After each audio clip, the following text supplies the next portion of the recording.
आप सबों को जय मसीह की। आज के इस आराधना में एक बार फिर से आप सबों का स्वागत है। परमेश्वर आप सबको आशीष दे। पिछले कल की ये बात है, दिनांक 30 मई की, कि हमारे मेनोनाइट चर्च राजनांदगांव के एक सदस्य जो है, उनके परिवार में श्रीमती जोसेफिना मसीह जी का देहांत हो गया और वो प्रभु में सो गई हैं। मेरी दुआ ये है आप लोगों से कि आप लोग उनके लिए निरंतर प्रार्थना करें, उनकी हिम्मत के लिए, उनकी सहायता के लिए, ताकि प्रभु उनको शांति दें। और उनके फैमिली में उनकी बेटी है शारोन, छोटी है, और उनके हस्बैंड जो है, उनकी भी तबीयत ठीक नहीं है। श्री राकेश मसीह जी उनका नाम है, वो अभी फेलोशिप हॉस्पिटल राजनांदगांव में एडमिट हैं। तो आप सब उनके लिए भी प्रार्थना करेंगे, और ताकि परमेश्वर पिता उन परिवार को, शोकित परिवार को शांति दे, और उन दोनों को, छोटी बच्ची शारोन को और उनके पति श्री राकेश मसीह जी को भी परमेश्वर अपनी करुणा, अपनी दया से संभाले। और हम साथ ही साथ धन्यवाद देना चाहेंगे। कल का जो समय था उसमें हमारे कलीसिया के सभी पंचायतगणों ने, अभिषिक्तों ने इस बात का पूरा ख्याल रखा कि किस प्रकार से हमको सुरक्षित रूप से जो है वो मिट्टी को देना है, मिट्टी का करना है। अंतिम संस्कार जो देने की प्रक्रिया थी उसको हमने बहुत ही अच्छे तरीके से पूर्ण किया। अधिक भीड़ भाड़ नहीं होने की सारी प्रबंध को हमारे पंचायत के लोगों ने ध्यान में रखा, और अभिषेक गणों की अगुवाई में हमने उसको कम लोगों में, बहुत कम लोगों में, 20 लोगों में ही हमने उसको पूरा किया। और उसके बाद हम धन्यवाद देते हैं हमारे कलीसिया के जवानों को। सभी जवान सभा ने सुबह से लेकर शाम तक जो भी अरेंजमेंट करना होता है, वो सारे अरेंजमेंट को, पूरे कामों को उन्होंने किया। जो भी काम आवश्यक था सभी जवान मिल करके उसको किया। हम अपने कलीसिया के जवानों को धन्यवाद देते हैं। परमेश्वर आप सबको आशीष दे। और उसके बाद हमारे कलीसिया की महिला सभा को हम धन्यवाद देते हैं, जिन्होंने समय समय पर पिछले 2 दिनों से वो भोजन वहाँ पहुँचा रहे हैं, और किसी प्रकार से भोजन वस्तु की कमी घटी उनके परिवार में नहीं हुई। समय समय पर अलग अलग घर से भोजन बना करके उनको पहुँचा रहे हैं। हम पूरी महिला बहनों को, महिला सभा को हम धन्यवाद देते हैं। परमेश्वर आप सबको आशीष दे, और ऐसे ही हम एक साथ मिल करके अपने प्रभु के लिए कार्य करने वाले हो सकें, और ऐसे लोगों के काम आ सकें जिनके हमको काम आना चाहिए। परमेश्वर आप सबको आशीष दे। और जैसा कि दूसरी बात यह है कि आज जो है वो का जो संडे है वो 31 मई का तारीख है, और काफ़ी सप्ताहों से आपको ये सूचित किया जा रहा है कि 1 होप 1 साउंड, हमको एक आवाज़, एक साउंड, एक आशा के साथ हमको जो है वो आज के इस दिन में, पेंटिकोस का जो दिन था, उस दिन हम सब मसीहगण लोग, हम सब मिल करके परमेश्वर के लिए कुछ बातों को करेंगे, जिसमें 3 बातें आपको कही गई थी। पहला तो ये है कि हमको घंटी बजा करके परमेश्वर की महिमा करनी है। जो चर्च की घंटी होती है, एक बेल है, तो आप उसको बजा सकते हैं। और यदि बेल में नहीं है, यदि आप घर में हैं, तो आपके पास मोबाइल में भी साउंड जो है भेजा गया है, बेल का आवाज़ जो है उसको आप बजा करके परमेश्वर की महिमा कर सकते हैं। दूसरी बात यह है कि आपको गीत गा करके, एक गीत जो है हमने बताया है आपको, और वो गीत संख्या हमारे मसीह गीत पुस्तक में गीत नंबर 51 नंबर का गीत है, 51 नंबर का गीत है, प्रभु महान विचारों कार्य तेरे। तो इस गीत को हम एक साथ गाएंगे। और उसके बाद तीसरा जो बात है उसमें करने वाली, वो है हम सब मिल कर के प्रार्थना में शामिल होंगे।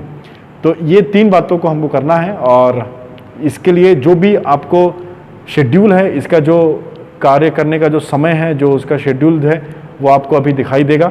आप उसको नोट कर सकते हैं। इसी के अनुसार आपको अपने प्रेयर को जो है 12 बजे से लेकर के 12:20 तक लगातार हर मसीह घर में हमको करना है। तो मैं आप सबको उत्साहित करता हूँ, पूरे नांदगांव के कलीसिया के लोगों को, जितने लोग मुझे सुन रहे हैं, सबको, आप सब इस इमेज को देखें, और इसमें जो डिटेल्स दी गई हैं, समय का जो समय सारणी है कि कब क्या करना है, कितने समय तक कितना आपको बेल बजाना है, कितने देर गाना गाना है, किस विषय के लिए प्रार्थना करना है, ये सारा शेड्यूल आपको इस नोटिस में दिखाई देगा। आप अपने स्क्रीन में इसको देख सकते हैं, और इसको नोट करके आप उसी के अनुसार अपनी आराधना समाप्त करके 12 बजे से लेकर के 12:20 तक आप इन तमाम बातों को करके परमेश्वर की महिमा हम पूरे विश्व में एक साथ जो है वो कर सकते हैं। आइए, अब इस समय होगा कि हम सब जो हैं वो परमेश्वर की महिमा के लिए जो है वो वचन को सीखेंगे। आइए हम परमेश्वर के वचन में जाएं। जैसा कि वर्शिप ऑर्डर में आप लोगों को बताया गया था कि गलातियों उसका अध्याय 5 पद 16 से लेकर के 25 तक आप लोगों को पढ़ना है, 26 तक। तो आप लोगों ने इसको पढ़ा होगा। और आज क्योंकि पेंटिकोस्त का दिन है तो हम एक बार फिर से परमेश्वर के दिए हुए उस सहायक के विषय में हम चर्चा करेंगे जो आज मेरे और आपके लिए प्रभु हमारे लिए छोड़ के गया है। क्योंकि प्रभु कहता था कि मेरा जाना उचित है, क्योंकि जब मैं जाऊंगा तो वो सहायक तुम्हारे पास आएगा। और बहुत सारी बातें हमने पिछले समय में ईस्टर के बाद जब हम परमेश्वर के वचन से सीख रहे थे तो हमने बहुत सारे समय में इस सब बातों को सीखा कि किस प्रकार से परमेश्वर के द्वारा भेजा हुआ वो सहायक मेरे और आपके लिए है, और उसके तमाम बातों को हमें डिटेल से हमने पढ़ा था। तो आज जो ये गलातियों की पुस्तक है, जो बातें आप इसमें आज पढ़ेंगे उसी से लेकर के कुछ और अच्छी बातों को हम पवित्र आत्मा के विषय में सीखेंगे। जिस प्रकार से हमने पहले बताया, पेंटिकोस्त का दिन प्रभु यीशु मसीह के स्वर्गारोहण के 50वें दिन के बाद जो है वो आता है, और उसके बाद जो है ईस्टर के बाद जो है वो 50वां दिन जो है पड़ता है, और आज जो है 50 दिन है, 50वां दिन हो गया। तो आज के दिन प्रभु यीशु मसीह के लोग जो है एक जगह पर इकट्ठा होकर के पवित्र आत्मा की सामर्थ ग्रहण करने के लिए इंतजार कर रहे थे, और परमेश्वर ने उनको सामर्थ दिया था। और वो अलग अलग जैसी उनको सामर्थ प्राप्त हुई तो वो विभिन्न विभिन्न भाषाओं में बात करने लगे। याद रखिए, अन्य भाषा का कहने का मतलब विभिन्न भाषाओं में बात करने लगे, और उसका उद्देश्य ये था, उनको ये इसलिए ही दिया गया था ताकि वो देश के कोने कोने में जा करके प्रभु का प्रचार करें।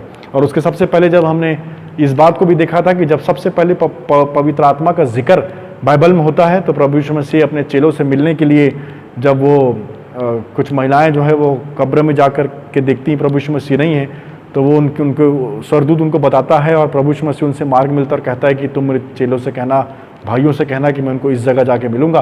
तो वो उस जगह जाकर के जब चेले रहते हैं और प्रभु यीशु मसीह आता है तो अपने पंजर उनको दिखाता है, अपने घाव दिखाता है, और उनको बोलता है कि तुम्हें शांति मिले।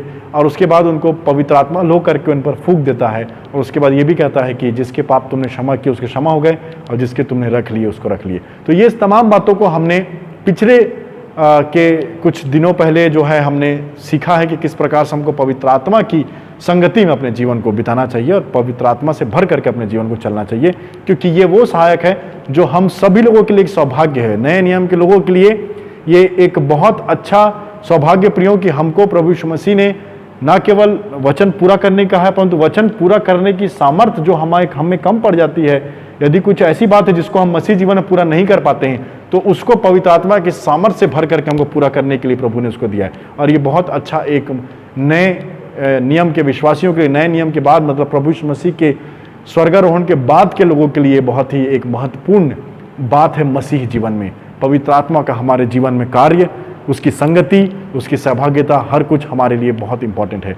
तो जो बातें आपने पढ़ी उसमें हम टोटल 4 बातों को हम सीखते हैं। आपने पढ़ लिया होगा, हम बार फिर से नहीं पढ़ेंगे, आप सिर्फ सुने, मैं आपको बताना चाहूँगा। तो सबसे पहली बात जो इसमें मिलती है कि किस प्रकार से हमको रिलेशनशिप के बारे में ये सिखाता है। The relationship with Holy Spirit conquered the inner conflict. जब भी आपका संबंध पवित्र आत्मा से होगा, ये आपकी मदद करेगा कॉन्कर्ड करने के लिए इनर कॉन्फ्लिक्ट को। मतलब जो आपके अंदर, देखिए इसमें लिखा हुआ है 17 में, क्योंकि शरीर आत्मा के विरोध में और आत्मा शरीर के विरोध में लालसा करती है, और ये एक दूसरे के विरोधी हैं, इसलिए कि जो तुम करना चाहते हो वह ना करने पाओ। तो जब से हम पैदा हुए हैं हम एक शरीर लेकर के आए हैं, और जिस प्रकार से आदम के बाद जितने लोग पैदा हुए हैं कहीं ना कहीं वो पाप हमारे अंदर पहले से ही है। हम जो भी पैदा होते हैं वो पाप में ही पैदा होते हैं, और तमाम प्रकार की बातें हम सब जानते हैं। वचन इस बात को कहता है कि तभी तो प्रभु यीशु मसीह हमको पाप से बचाने के लिए, नया जन्म देने के लिए हमको इस दुनिया में आया। तो जो भी व्यक्ति इस संसार में पैदा होता है वो कहीं ना कहीं उस पाप में घिरा हुआ पैदा होता है, और इसलिए हम कहते हैं कि बॉर्न अगेन मतलब फिर से नया जन्म प्राप्त करना। पुनर्जन्म नहीं कहते, परंतु नया जन्म। इसी जन्म में एक और जन्म हम लेते हैं, तब लेते हैं जब हम पवित्र आत्मा को ग्रहण करते हैं। अब जैसे शरीर के काम प्रकट यहाँ पे लिखा हुआ है, जैसे शरीर के बहुत सारे काम हैं, तो शरीर के साथ जो हमको बोलना चाहिए, जो उसके साथ जो पाप के स्वभाव का जो आदत हमको मिला है वो आदत हमारे पास है। और जब हम नया जन्म प्राप्त करते हैं पवित्र आत्मा से भर करके, जब हम अपने अपने प्रभु यीशु मसीह को उद्धारकर्ता के रूप में पहचानते हैं तो पवित्र आत्मा की सामर्थ हमें आती है, और पवित्र आत्मा को पाकर के जब हम अपने नए जीवन को प्राप्त करते हैं तो नया जीवन भी अपने साथ वो फल को लेकर आता है, जिसके बारे में इसी वचन में आखिरी में लिखा हुआ है। तो कहीं ना कहीं मेरा कहने का मतलब यह है कि कॉन्फ्लिक्ट, युद्ध होता है शरीर में और आत्मा में। शरीर चाहता है कि मैं शरीर कामों को तृप्त करूं, इसमें सब हमने पढ़ा है, लिखा है कि करना नहीं, जो चीज नहीं करना चाहिए उसको करने के लिए प्रेरित करता है। तो तमाम प्रकार की बातें, वो लालसाएं जो हम पूरी करने चाहती हैं, परंतु जब हम आत्मा में होकर के प्रभु के साथ अपने जीवन को बिताना चाहते हैं, पवित्र आत्मा हमको ये समझाता है, कॉन्फ्लिक्ट पैदा करता है, कॉन्कर्ट करने की शक्ति देता है कि किस प्रकार से आप अपनी सांसारिक इच्छा को कॉन्कर्ट करो। और ये कैसे होगा? देखिए, हर व्यक्ति के जीवन में अच्छाई और बुराई के बीच में युद्ध अंदर होते ही रहता है हमारे मन में। तो कैसे इसको समझेंगे? जैसे मान के चलिए एक व्यक्ति जो है वो आपको बुरा काम, एक व्यक्ति जो है मान के चलिए वो एक काला व्यक्ति आपके अंदर ऐसा है जो ये बोलता है कि आप बुरे काम करो, शैतान का वो दूत है आपके साथ जो अपने मन में काम करता है कि नहीं कुछ नहीं होता, दुनिया कर रही है, सारे काम दुनिया कर रही है, कुछ बुरा नहीं होता, आप कर लो। तो एक जो आपके अंदर युद्ध होता है वो बुरे काम को करने के लिए लालसा उत्पन्न करता है, और दूसरा जो एक श्वेत वस्त्रधारी एक व्यक्ति है आपके अंदर, वो जो पवित्र आत्मा के रूप में आप उसको ले सकते हैं, तो वो आपको ये बात बताता है कि नहीं हमको ऐसा नहीं करना चाहिए। तो दोनों आपस में लड़ रहे हैं, एक काला है एक सफेद है, एक पाप की शक्ति है एक ज्योति की शक्ति है, दोनों जो है आपस में हमारे जीवन में लड़ते रहते हैं। परंतु सवाल यह है कि जीतेगा कौन है वो जीतेगा? तो उसका सबसे आसान जवाब ये हो सकता है कि वही जीत को हासिल कर सकता है प्रियो, जिसको आप अधिक भोजन देंगे। क्योंकि चाहे वो शेर ही क्यों ना हो, यदि वो भूखा है तो कब तक वो उसके अंदर वो सामर्थ्य रहेगी, कब तक वो शक्ति रहेगी? धीरे धीरे आदमी बोलते हैं ना, भूख से आदमी चला भी जाता है, भूख से जानवर खत्म हो सकते हैं, भूख से इंसान खत्म हो सकते हैं, भूख से कोई भी खत्म हो सकता, कमजोर हो सकते हैं। एक भूखा व्यक्ति कितना ताकत रहेगा उसके पास? तो कहने का मतलब आप जिसको अधिक भोजन खिलाएंगे वो आपके जीवन में जयवंत होगा। यदि आप उस बुरे व्यक्ति को, बुरे चरित्र को यदि ज्यादा अधिक आप उसको फीड करेंगे, अधिक भोजन खिलाएंगे, तो वो बुरा व्यक्ति की सामर्थ बढ़ेगी और आपका अच्छाई, आपकी पवित्र आत्मा की सामर्थ कहीं ना कहीं उसके सामने कम होती चली जाएगी। परंतु हमको ऐसा नहीं करना प्रियो, बुरे को नीचा रखना है और हमको वचन की सामर्थ से, वचन की शिक्षा से, वचन रूपी भोजन जो है वो हमको इस पवित्र आत्मा वाले जो बात हमारे अंदर उसको देना है, और तब जाके पवित्र आत्मा आपके ऊपर प्रबल होगा और सारी बातों पर विजय दिलाने की सामर्थ आपको रखेगा। भोजन खिलाना हमारा काम है, भोजन खिलाना मेरा काम है। मैं किसको अधिक भोजन खिलाता हूं, शरीर को या आत्मा को? तो हम इस बात को ध्यान रखें। पहली बात हमने सीखा कि किस प्रकार से पवित्र आत्मा आता है तो हमारे बीच में कॉन्फ्लिक्ट पैदा करता है, मुझको मुझसे बेहतर बनाने के लिए। देखिए, पवित्र आत्मा का काम ये नहीं है कि मुझे किसी और से बेहतर बनाए। पवित्र आत्मा पा करके मैं ये चेक कभी नहीं करता कि मैं किसी और से बेहतर हूं या नहीं। ये इसलिए आया है ताकि मैं खुद से बेहतर बनूं। मेरा कंपैरिजन मैं खुद से करना चाहता हूं। मेरा आपका कंपैरिजन आप पवित्र आत्मा पाइए और अपने आप को जांचिए। पवित्र आत्मा आपको पवित्र बनाने के लिए दिया गया है, ना कि दूसरों को पापी बनाने के लिए। मतलब जैसे आपको लगता है यदि आप पवित्र हैं तो दूसरों को ये मत बोलिए कि आप पाप में हैं। ये कोशिश ये करें कि अपने आप को पूरा पवित्र बनाने का प्रयास करें। मुझसे बेहतर मुझको ये पवित्र आत्मा बनाता है। जो आज से 1 साल पहले में था आज मैं नहीं हूं, आज उससे कुछ ना कुछ बेहतर हूं। अब से 1 साल बाद जो मैं होऊंगा तो अभी जो हूं उससे कुछ ना कुछ बेहतर मैं आगे बन के चलूंगा, क्योंकि पवित्र आत्मा मुझ में निरंतर काम करता है। वो धीरे धीरे कॉन्फ्लिक्ट को पैदा करता है और कॉन्फ्लिक्ट के बाद कॉन्कर्ट करता है हर एक बुरी बातों को। तो दूसरी बात जो है हमको सीखने को मिलती है, relationship with Holy spirit fulfils you. पवित्र आत्मा के साथ संगति आपको भर देता है। अब जैसे आप देखेंगे इसके दूसरे 16वां पद में लिखा है, पर मैं कहता हूं कि आत्मा के अनुसार चलो, तुम शरीर की लालसा किसी रीति से पूरी न करोगे। तो कहने का मतलब यहां क्या कह रहा है? वो कहता है कि आत्मा के अनुसार चलो तो शरीर की रीति किसी अनुसार से पूरी नहीं करोगे। तो शरीर की रीति पूरी नहीं करने से आपको फुलफिलमेंट नहीं मिल पाएगा। तो वो फुलफिलमेंट आपको कहां से मिलेगा? पवित्र आत्मा से मिलेगा। अब देखिए, यहां पर ऐसा बोलता है कि आत्मा के चलाए चलो, उसके बाद लिखा है कि तुम शरीर की लालसाओं को पूरी नहीं करोगे। बहुत से बार हम इस प्रकार से कोशिश करते हैं कि पवित्र आत्मा को पाने से पहले हम इस तरफ आकर के पहले अपने बुराइयों को अपने ही सामर्थ्य से कम करने की कोशिश करते हैं। परंतु बाइबल इस प्रकार से कहती है कि जो स्थिति आपकी है उसी स्थिति में पवित्र आत्मा को ग्रहण करो, और पवित्र आत्मा को ग्रहण करने के बाद जब आप और पवित्र आत्मा एक हो जाएंगे तब वो पवित्र आत्मा ही आपको वो सामर्थ्य देगा कि आप शरीर की लालसाओं को पूरी ना करो। कई बार ऐसा होता है ना कि हम कई बार इस प्रकार से बोलते हैं, हमको खाली होना चाहिए, हमको पवित्र बनना चाहिए, हमको बुराई छोड़ना चाहिए, तब पवित्र आत्मा के लिए जगह बनेगा, आएगा। तो कहने का मतलब कहीं ना कहीं ये वो सब बातें ठीक है, हमको समझ में आता है कि वो क्या कहना चाह रहे हैं, परंतु वचन स्पष्ट कहता है, पर मैं कहता हूं आत्मा के अनुसार चलो। पहली बात, मैं कहता हूं कि आत्मा के अनुसार चलो, वचन इस प्रकार से लिखा है, तो तुम शरीर की लालसाओं को पूरी नहीं करोगे। तो पहले हमको आत्मा से भरना है। जगह खाली होना ना होना, कई बार ऐसा भी हम सुनते हैं कि घर में जगह नहीं है तो प्रभु आएगा कैसे, कार में जगह नहीं है तो प्रभु बैठेगा कैसे। तो वो सब बातें, प्रभु सब चीजों से ऊपर है। जैसे ही आपके अंदर पवित्र आत्मा आएगा, प्रभु अपना जगह खुद उन सब चीजों को साफ करके बना लेगा। कई बार ऐसा होता है ना कि ये कुछ ऐसा चीज है कि यदि हम मान के चलिए हमारे पास एक घर है, बहुत समय से बंद है, कोई रहता नहीं, तो गंदगी जम गई, परंतु जैसे ही हम गए सारी गंदगियों को, क्या हम उसी में रहेंगे? नहीं, हम सब साफ सुथरा करेंगे और उसके बाद हम वहां अपने लिए जगह बना लेंगे, अपने रहने के लिए। कोई भी चीज हो, कैसे भी जगह हो, हम अपने रहने योग्य उसको बना लेते हैं। तो वही कंसेप्ट पवित्र आत्मा का है। जैसे ही पवित्र आत्मा आपके अंदर आएगा, वो अपने लिए साफ सफाई आपके लिए करेगा। आपकी पवित्र आत्मा की सामर्थ और आपकी इच्छा, आपका भोजन, जो वचन मैंने बताया, पहली बात भोजन खिलाइए उसको, सामर्थ आएगी, वो पूरी साफ सफाई आपके जीवन में वो करेगा, शरीर की लालसाओं को पूरी नहीं करेगा। तो कहने का मतलब प्रियो, आप पहले खाली होने की कोशिश अपने सामर्थ्य से ना करें। बहुत कठिन है अपने आप को बिना पवित्र आत्मा की सामर्थ्य से अपने आप को पवित्र बनाना। अपने आप को जैसा भी हो आप वैसी रहिए, पवित्र आत्मा की सामर्थ्य ग्रहण करिए और पवित्र आत्मा को अपना काम करने दीजिए। तो दूसरी बात हमको ये सीखने मिलता है कि वो फुलफिल करता है हमारे ड्रीम, हमारे हर एक बातों को। जैसे कि मान के चलिए एक आधा गिलास में यदि आपको कोई ऐसा दूध डाल के दे और उस दूध को कोई बोले कि इसको खाली करके दिखाओ, परंतु आपको उसको उंडेलना नहीं है, फेंकना नहीं है, उसको बस खाली करके दिखाओ, कुछ भी करो पर खाली करो उस दूध को, भरे हुए आधा गिलास के दूध को। तो जो चीज़ भरा हुआ है उसमें आप यदि उसको नल के पास लेकर के जाएंगे और उस दूध वाले आधे गिलास में जब पानी गिरेगा, तो एक समय के बाद ऐसा लगेगा कि जब पानी गिरेगा तो वो पानी दिखेगा नहीं आपको, वो लगेगा कि पूरा गिलास जो है वो सफ़ेद हो गया, दूध जैसा दिखेगा।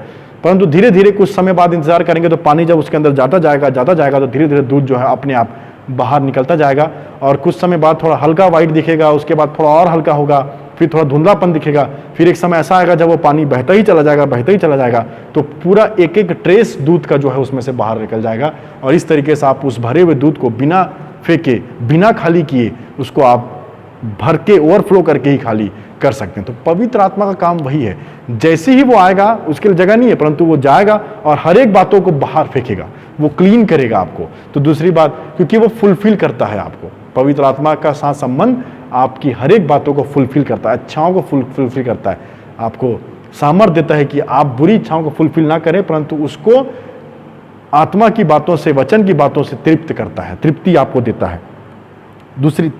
तीसरी बात जब हम देखेंगे तो relationship with Holy Spirits makes rules necessary. तो जब भी हम पवित्र आत्मा के विषय में बात करते हैं तो हम इस बात को ध्यान रखें कि यहाँ पे लिखा हुआ है 18 पद में, और यदि तुम आत्मा के चलाए चलते हो तो व्यवस्था के अधीन न रहे। तो यहाँ पे लिखा हुआ है कि जो भी आत्मा के चलाए चलता है वो व्यवस्था के अधीन नहीं रहता। परंतु मैं ये बात आपको कहना चाहूँगा कि पौलुस यहाँ पर जो लिखता है, लिखने वाला है बाइबल, वो क्या नहीं कह रहा है। वो ये नहीं कह रहा है कि आपके ऊपर कोई नियम लागू नहीं होगा या आप ऐसे स्वतंत्र हैं, ये बात नहीं कह रहा है, परंतु ये कह रहा है कि हम व्यवस्था के अधीन जो है वो नहीं रहते, परंतु व्यवस्था जो है वो कहीं ना कहीं हमारे जीवन में बहुत ही महत्वपूर्ण है। और जैसा कि हम इस बात को जानते हैं कि इंडिया जो है, जिसको हम इसको ऐसे समझेंगे हम कि हमारा जो भारत देश है वो एक स्वतंत्र देश है, परंतु हमारे कुछ अलग नियम हैं। हम भले ही किसी और के नियमों से आज़ाद हो गए हैं, परंतु हमारा भारत देश में अपने कुछ नियम हैं। तो उसी प्रकार से आज़ादी का मतलब आवारगी नहीं होता, हम लोग आवारा नहीं है, हमारा देश आवारा नहीं है, हमारा देश में कुछ संविधान है, हमको हर किसी को उस संविधान को पालन करना है और वो हमारे देश का संविधान। हम किसी गुलाम नहीं है, हम आज़ाद देश हैं, परंतु उसके बाद भी अपना ही कुछ कानून हमने बना कर रखा है ताकि व्यवस्था हो सके। तो इसी प्रकार से जब आप पवित्र आत्मा पाते हैं तो कहीं ना कहीं इसमें लिखा हुआ है 18 में, और यदि तुम आत्मा के चलाए चलते हो तो व्यवस्था के अधीन ना रहे। व्यवस्था के अधीन नहीं रहे, परंतु व्यवस्था आपके साथ है। और ये कौन सी व्यवस्था है जिसको प्रभु यीशु मसीह ने पूरी किया? पुराने नियम में हर एक बहुत सारी व्यवस्थाएं थी, कुछ व्यवस्थाएं जो है हमको करने की जरूरत नहीं है, हमको बलि चढ़ाने की जरूरत नहीं पड़ती है, किसी प्रकार से जो सरमोनिक लॉ बोलते थे उसको, कि हर समय लोग आते थे पाप के लिए बड़ी चढ़ाते थे, उसके लहू को जाके चढ़ाया करते थे, तमाम बातें हुआ करती थी। वो सब बातें नहीं है, फसा का पर्व वगैरह, ये तमाम बहुत सारी बातें जो विधि विधियाँ थी वो सब कुछ भी हमारे लिए नहीं है। और उसके बाद जो है वो एक सिविल लॉ था, वो सिविल लॉ भी जो हमारे लिए उतना ज़्यादा मायने नहीं रखता, क्योंकि परमेश्वर ने कहा है कि हमको हमारे देश के संविधान के अनुसार हमको अपने अधिकारियों के अधीन रहना है, तो वो भी एक प्रकार से एक लॉ है। और दूसरा है मॉरल लॉ, 3 प्रकार के लॉ है। तो तीसरा जो मॉरल लॉ है वो बाइबल का ख़त्म नहीं होता है, मॉरल लॉ आपको हमेशा रखना है। पवित्र आत्मा आएगा तो लिखा है ना कि आपके अंदर फ्रूट होंगे, आप प्रेम करेंगे, आप जो है क्षमा करने का स्वभाव आपके अंदर रहेगा, आपके अंदर प्रभु यीशु मसीह का स्वभाव पनप के आएगा, और आप किसी भी प्रकार से प्रेम, आनंद, मेल, धीरज, ये सब बातें आपके अंदर होगी। तो ये कैसे होगी? जब आप उस नियम में रह करके परमेश्वर के साथ आगे बढ़ेंगे, क्योंकि वो प्रेम करता है तो वो नियम क्यों नहीं पालन करेगा। तो इस प्रकार से हमको ध्यान रखना है कि आपको हम में से हर एक के परिवार में कुछ ना कुछ नियम है। हम लोग किसी प्रकार से अपने परिवार में बंधन में नहीं है, परंतु कुछ ना कुछ नियम मेरे लिए है, आपके लिए, सबके लिए, और ये सब हमारी भलाई के लिए। तो ये जो नियम की बात करता है वो हमारे प्रोटेक्ट के लिए, ताकि हमारा प्रोटेक्शन हो सके। जैसे आप एक गाड़ी लेते हैं, कोई भी गाड़ी लेते हैं तो उसका इंश्योरेंस कराते हैं, और जब इंश्योरेंस कराते हैं तो आप उसका इंश्योरेंस, उसके नियम कानून को क्यों करते हैं? ताकि उस नियम के तहत यदि आपकी गाड़ी को कुछ होता है तो आपकी गाड़ी जो है वो उसका नुकसान मिले, भरपाई मिले, सुरक्षित रहे आपकी गाड़ी, इसलिए वो इंश्योरेंस का मतलब ही होता है। परंतु बिना गाड़ी का आप इंश्योरेंस नहीं करा सकते। तो वैसे ही पवित्र आत्मा आपके जीवन में आता है, तब आप कुछ नियम को अपने जीवन में बनाते हैं जो कि बिब्लिकली बेस होता है, और उस नियम को इसलिए बनाते हैं ताकि आप खुद उस नियम को पार ना करो, ताकि किसी और को आपके जीवन, मेरे जीवन से किसी और को ठेस ना लगे। यदि मैं पवित्र आत्मा के चलाए चलता हूँ तो मुझे कुछ चीज़ों में परहेज करना बहुत ज़रूरी है, नियम में रहना बहुत ज़रूरी है, क्योंकि यदि मेरे जीवन को देखकर किसी और के जीवन को ठोकर पहुंचेगी तो वो बात अच्छी नहीं। तो कार जैसे है तो उसको प्रोटेक्ट करने के लिए हम नियम लागू करते हैं, उसी प्रकार से पवित्र आत्मा मेरे अंदर है तो उसको एक प्रोटेक्शन देने के लिए एक इंश्योरेंस होता है, वो है ये लॉ, वो है ये नियम। इस प्रकार से हम इसको समझें। तो और उसके बाद आखिरी और चौथी बात यह है कि relationship with Holy Spirit is a gift to the people around you. ये एक गिफ्ट है, होली स्पिरिट का संबंध आपके इर्द गिर्द पाए हुए लोगों के लिए, क्योंकि यहाँ पे लिखा हुआ है पर आत्मा का फल प्रेम, आनंद, मेल, धीरज, कृपा, भलाई, विश्वास, नम्रता और संयम है। ऐसे कामों के विरोध में कोई भी व्यवस्था नहीं है। और जो मसीह यीशु के हैं उन्होंने शरीर को उसकी अभिलाषाओं, उसकी लालसाओं और अभिलाषाओं समेत क्रूस पर चढ़ा दिया है। तो इस प्रकार से ये बात बोलती है कि हम लोग, जो लोग प्रभु यीशु मसीह में संबंध रखते हैं, उनके पास आत्मा के फल होंगे। अब यहाँ पर देखेंगे शरीर के इंग्लिश में आया वर्क्स ऑफ द फ्लैश आया है और फ्रूट ऑफ द स्पिरिट आया है। एक जगह जो है जब वो शरीर के काम के लिए बात करता है तो वो बहुवचन का इस्तेमाल करता है, वर्क्स ऑफ द फ्लैश, और जब वो पवित्र आत्मा के फल की बात करता है तो वो सिंगुलर का इस्तेमाल करता है, फ्रूट ऑफ द स्पिरिट। क्योंकि मैंने पहले ही आपको बताया कि ये एक चीज होना, देखिए अगर किसी के पास प्रेम है, धीरज है, अगर एक या दो चीज है तो ये कहीं ना कहीं आप उसको कह सकते हैं कि वो उस व्यक्ति का ही वो प्रयास है कि वो किसी न किसी माध्यम से प्रेम करना सीख लिया, परंतु धीरज नहीं, संयम नहीं है, नम्रता नहीं है, तो वो आत्मा के फल नहीं हो सकते। आत्मा का फल तभी होगा जब पूरी की पूरी 9 की 9 क्वालिटी उसमें हो। कई बार हम इस प्रकार से बोलते हैं कि उसके पास तो 4 फल हैं, 5 फल हैं, बाकी फल दिखाई नहीं देते। तो वो जो भी फल है, 2 हो, 1 हो, 3 हो, 4 हो, यदि प्रेम है, धीरज है, नम्रता है और बाकी चीजें नहीं है, तो वो कहीं ना कहीं उस व्यक्ति का प्रयास है कि उसने अपने प्रयास से प्रेम करना सीख लिया है, धीरजमंद होना सीख लिया है। तो ये तमाम चीजें, परंतु उसको आप आत्मा के फल नहीं कह सकते। जब तक वो पूरा यूनिट कंप्लीट नहीं होगा तब तक कोई भी व्यक्ति ये नहीं बोल सकता कि मेरे पास 8 आत्मा के फल हैं या मेरे पास 7 फल हैं, ऐसे नहीं बोल सकता। जो भी है पवित्र आत्मा का फल, वो पूरे 9 के 9 एक ही साथ एक ही व्यक्ति में होने चाहिए। और ये भी बात ध्यान रखें कि आप इसको तुरंत एक्सपेक्ट नहीं कर सकते किसी से। जब आपके अंदर पवित्र आत्मा मेरे अंदर आया, पवित्र आत्मा आपके अंदर आया, जब आप परमेश्वर को उद्धारकर्ता ग्रहण करके स्वीकार किए, तो फ्रूट याद रखिए मीठा होने से पहले जो है वो खट्टा रहता है, वो बहुत धीरे धीरे उगता है। और वो फ्रूट को आप उसको खींच के नहीं निकाल सकते ब्रांच से, वो अपने समय पर, अपने अनुसार, अपने टाइम पर वो फलता है, उगता है, फल उस मीठा होता है। तो उसको समय देना सीखना है, धीरज धरना है। तो ये फ्रूट जब आपके पास आएगा तो आपके साथ जितने इर्द गिर्द लोग हैं, जितने आपके काम करने वाले लोग हैं, जितने आपके दोस्त यार हैं, सगे संबंधी हैं, ऑफिस में काम करने वाले लोग हैं, सब कोई आपके द्वारा आशीषित होंगे। आपके माध्यम से उनके जीवन में आशीष आएगी। और ये बहुत अच्छा समय है कि हम पवित्र आत्मा के जरिए बहुत से लोगों के लिए आशीष का कारण बन सके। तो इसलिए मैंने कहा कि relationship with Holy Spirit is a gift for people around you. ये गिफ्ट है, आशीष है, ब्लेसिंग है। बहुत बड़ी बात है कि आप एक आशीष के रूप में लोगों के संग और साथ हैं। आइए हम प्रार्थना करेंगे और आज की इस आराधना को हम समाप्त करते हैं। आइए हम प्रार्थना करें। परमेश्वर पिता, हम धन्यवाद देते हैं आज के सुंदर दिन के लिए। आपने हमें संभाला प्रभु, जो भी बातें प्रभु जी आपने हमारे जीवन में रखी थी उसको पूरा करने की शक्ति और सामर्थ्य आपने दिया, इसके लिए धन्यवाद। वचन की शिक्षा आपने दिया, इसके लिए हम आपका धन्यवाद करते हैं प्रभु। जो भी बातें हम करें आपकी महिमा के लिए करें और हम हमेशा निरंतर अपने जीवन में आत्मा के फल को प्राप्त करने का प्रयास करें, पवित्र आत्मा के चलाए चलें और उसकी सहायता से अपने आत्मिक जीवन को बलवंत करते चले जाएं। धन्यवाद के साथ इस प्रार्थना को आपके प्रिय पुत्र प्रभु यीशु जी के नाम से मांगते हैं, सुनने ग्रहण करें, आमीन। आप सबको जय मसीह की। परमेश्वर आप सबको आशीष दे।